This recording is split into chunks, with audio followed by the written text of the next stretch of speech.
The chase was a blur of neon and rain. Officer Marcus Jones ran hard. His feet pounded the wet asphalt of the city street. The suspect was just ahead, a fleeting shadow darting through the crowded marketplace. Marcus's heart hammered against his ribs, a frantic drumbeat in the symphony of sirens and shouting. He could taste the metallic tang of exertion in his mouth. The suspect, a wiry man with a stolen briefcase, slipped into a darkened alleyway. Marcus followed without hesitation, his hand resting on his service weapon. The alley was a dead end, filled with overflowing dumpsters and the strange humming glow of a discarded laboratory machine. It was there that the world twisted. The suspect lunged for the machine, his desperate hands fumbling with a series of dials and switches. A low hum escalated into a piercing shriek. Light, blinding and white, erupted from the device, swallowing the narrow space whole. Marcus raised his arm to shield his eyes, a feeling of vertigo washing over him. The ground seemed to drop away from beneath his feet, and the familiar sounds of the city were replaced by an all-consuming roar. He felt a violent pull, a sensation of being torn apart and reassembled atom by atom. He was no longer running. He was falling through a tunnel of disorienting colors and fractured images, a silent scream trapped in his throat.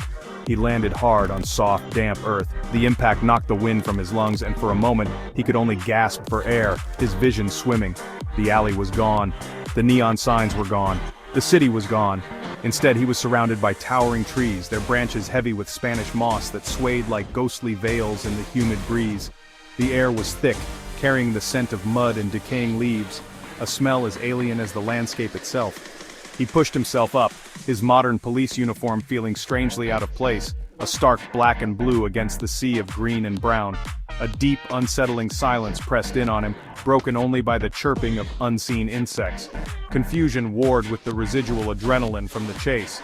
He checked his body for injuries, his mind racing to process the impossible. Where was he? What was that machine? The suspect was nowhere to be seen.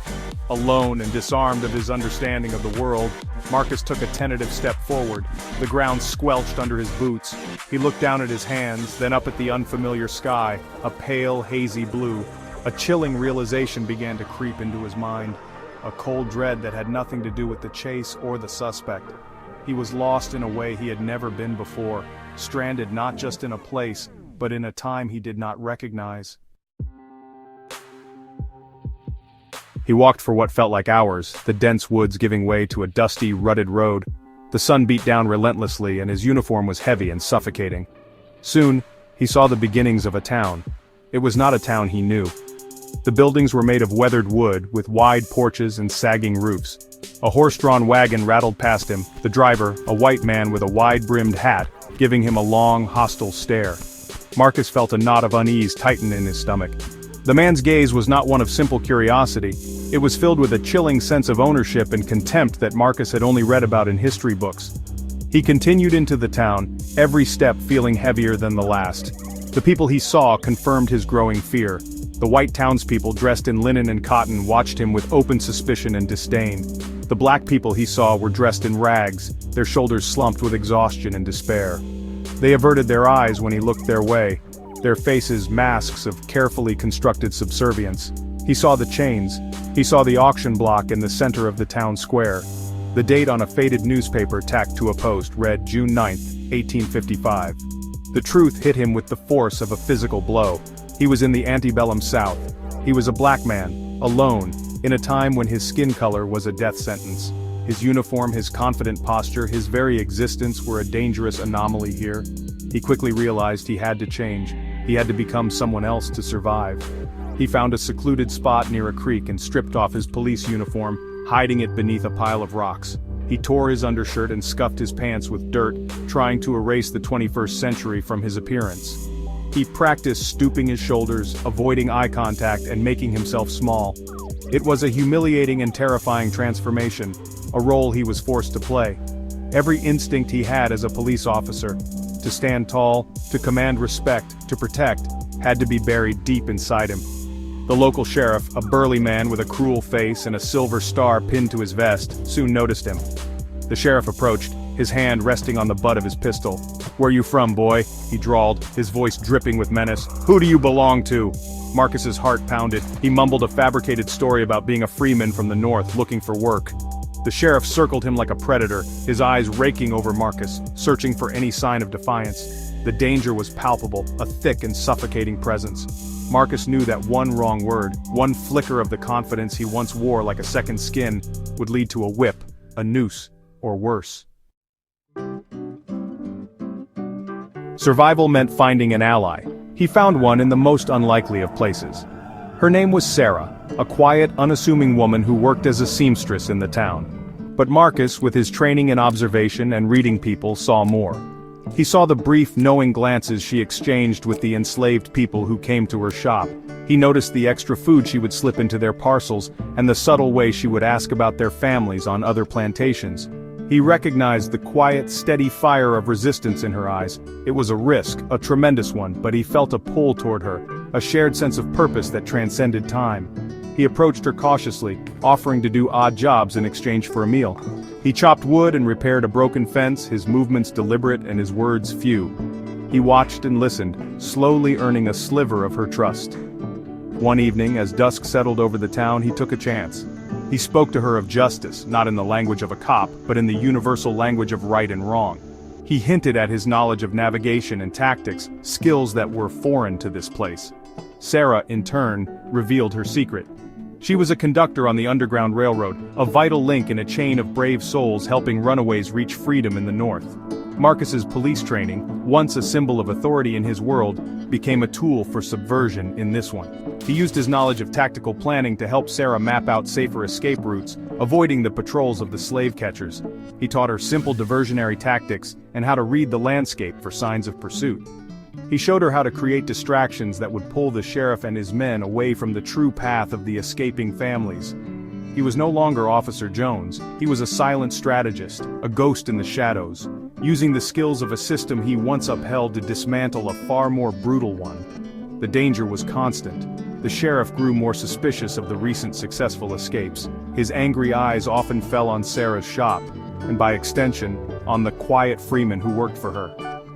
Marcus felt the weight of every life he helped guide toward freedom. A single mistake could unravel everything, bringing unimaginable suffering to Sarah and the people they were trying to save. He lived on a knife's edge, caught between his desire to help and the ever-present threat of exposure. His modern knowledge was his greatest asset, but it was also his greatest liability, a secret that could get them all killed. The time machine, the source of his temporal exile, was not entirely lost. Through careful questions and observation, Marcus learned that the strange metal contraption from the alley had been found by the plantation owner who owned most of the town.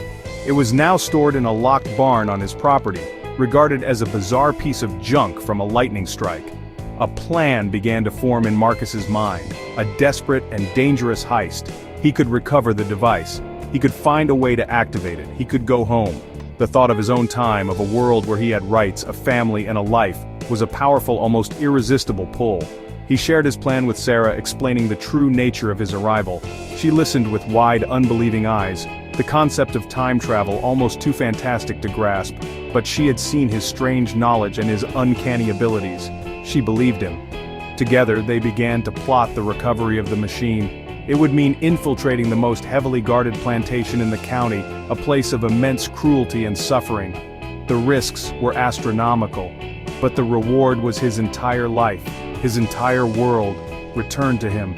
The night of the planned recovery loomed, a focal point for all his hopes and fears.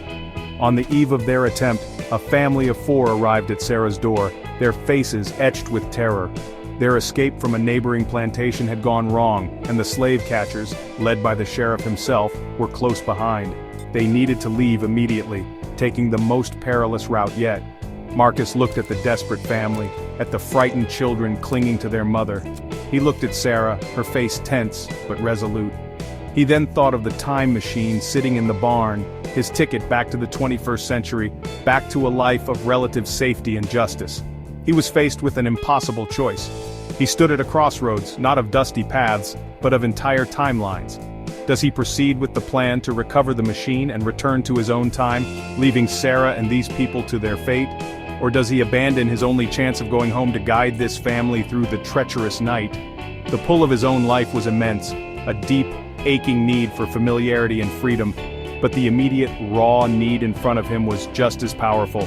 His duty as an officer, his core belief in justice, was being tested in the most profound way imaginable. His decision would not just determine his own future, but the very lives of those who had placed their trust in him. The choice remained, hanging in the heavy, humid air of the past.